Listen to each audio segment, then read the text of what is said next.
Sylvie Michel. Bonjour Jean-Philippe. Sylvie Michel, vous êtes maîtresse de conférences à l'Université de Bordeaux, laboratoire IRGO, auteur dans l'ouvrage Les grands auteurs aux frontières du management, édition EMS, coordonné par Marc Bidan et Yves-Frédéric Livian, d'un chapitre consacré à Donna Haraway.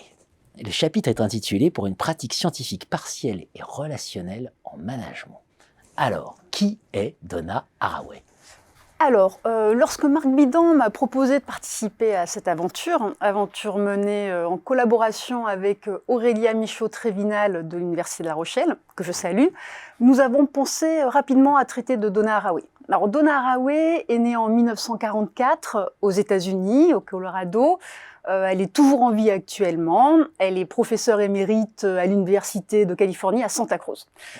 Au départ, Donna Haraway, c'est une biologiste. Elle soutient une thèse en 1976 à l'université de Yale, et une thèse qui traite des primates, et elle se définira elle-même comme historienne de la biologie.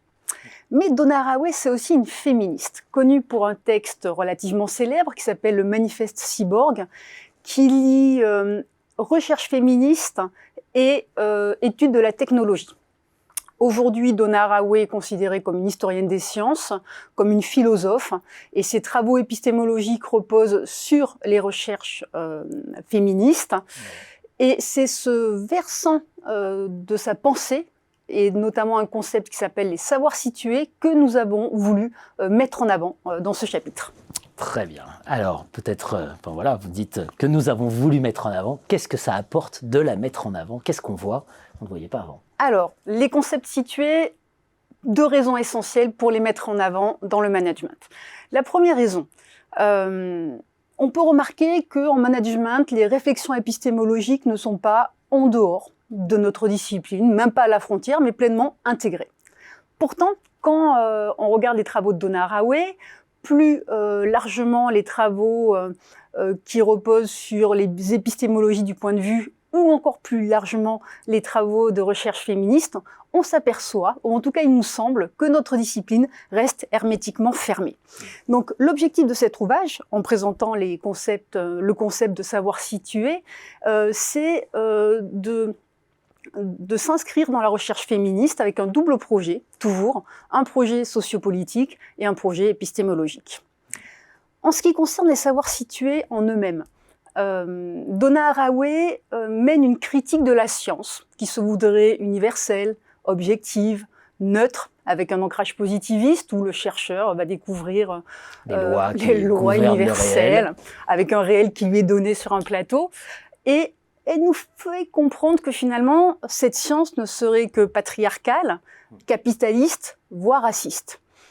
Elle analyse comment la science a occulté la réalité, le point de vue des femmes, en universalisant, en naturalisant des considérations qui étaient opposées au départ avec un point de vue et un regard androcentrique.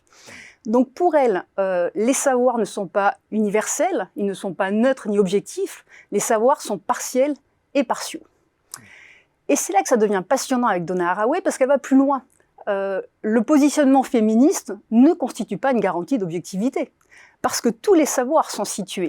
Ils ne peuvent prétendre à quelconque innocence. Donc, elle nous propose de transformer notre méthode pour faire de la recherche. Donc, en quelques mots, les savoirs situés proposent d'incorporer la vision, c'est-à-dire de savoir d'où l'on parle, comment l'on parle et à partir de quelle médiation. Pour la citer, avec une traduction maison et française, elle nous dit la morale est simple, seules les perspectives partielles valent promesse d'objectivité. Donc si on continue à dérouler cette pensée, en management, on peut voir plein d'applications pour la recherche pertinentes. Elle nous invite à nous interroger à la fois sur nous, en tant que chercheurs, elle nous invite à nous interroger sur notre objet d'étude, notre terrain, et sur nos outils. À titre d'exemple, en termes de chercheurs, on doit dire d'où on parle. À partir de quelle situation? À partir de quel privilège? Pour elle, il y a inévitablement un lien entre la situation sociale du chercheur, ses conditions de vie matérielles, et la production de connaissances. En ce qui concerne par exemple le terrain, elle nous invite à considérer que notre objet de recherche n'est pas un terrain immobile, inerte, que le chercheur, encore une fois, va découvrir et s'approprier. Non, les savoirs situés requièrent qu'on considère l'objet d'étude comme un acteur, qui a donc une possibilité d'action. Dernier point, en termes d'outils, elle nous propose de travailler sur la langue. Donc la langue et l'écriture. L'écriture de Donna Haraway est très particulière, très métaphorique et assez complexe. Et elle nous propose, en tant que chercheur, de travailler sur cette langue pour nous éloigner du langage scientifique très, encore une fois, androcentrique ou androcentré, au fond. Donna Haraway pour une pratique scientifique partielle et relationnelle en management. Merci Sylvie Michel. Merci Jean-Philippe.